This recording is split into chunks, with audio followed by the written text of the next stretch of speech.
त्यो चाहिँ 1993 सालमा स्थापना भएको थियो, जुन त्यतिखेर साकेले त्यो गुम्बा राखेर बुद्ध जयन्ती गरेको थियो।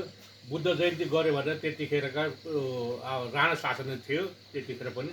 त्यहाँदेखि हाम्रो जुजु हजुरबाहरूलाई चाहिँ समातेर माथि जेलमा पनि लगेको त्यहाँ। त्यसपछि हजुर कारण हामी भिक्षु भयौँ भनेर। भिक्षु साक्य वंशमा त भिक्षुको अब नियमकानुन त हामीले लाग्नु गर्नु पर्यो। त्यो गरेको हुनाले हामीलाई अब यहाँ यो हाम्रो बौद्ध होइन, हामी त हिन्दू हो भनेर अनि हामीलाई हाम्रो जुजु बुढा हजुरबाहरूलाई चाहिँ जेल पनि गराएको बौद्ध धर्म माने महाप्रज्ञा आउनुभएको थियो त्यतिखेर। साक्यानन्द हाम्रो हजुरबाहरू उहाँहरू सबैलाई माथि। अहिले चाहिँ यहाँ कति पुस्तादेखि हुनुहुन्छ? हाम्रो 9 पुस्ता भयो बसेको। 9 पुस्ता।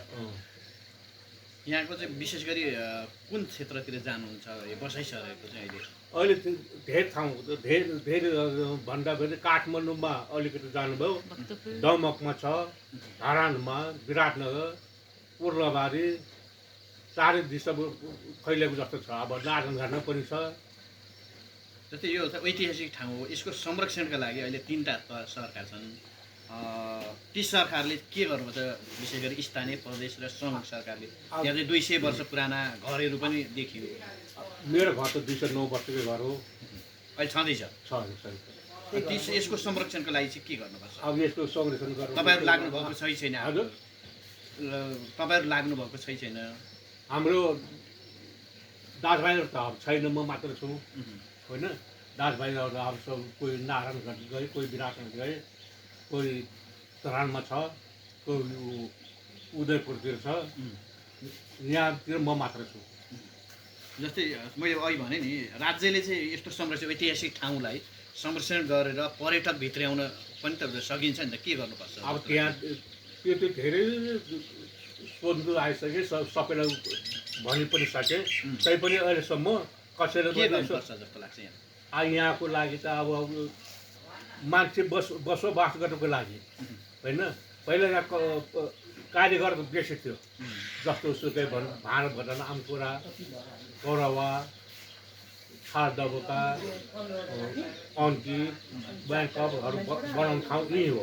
पूर्वाञ्चलको सबभन्दा मेन ठाउँ 5 महाराज वीरबाट पनि यो टक्सारलाई उद्योग क्षेत्र घोषणा गरेको थियो पहिला।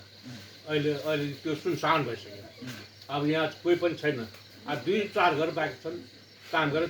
त्यसमा पनि मेनको अभाव छ, कोइलाको अभाव, अब घाटोको अभाव हो।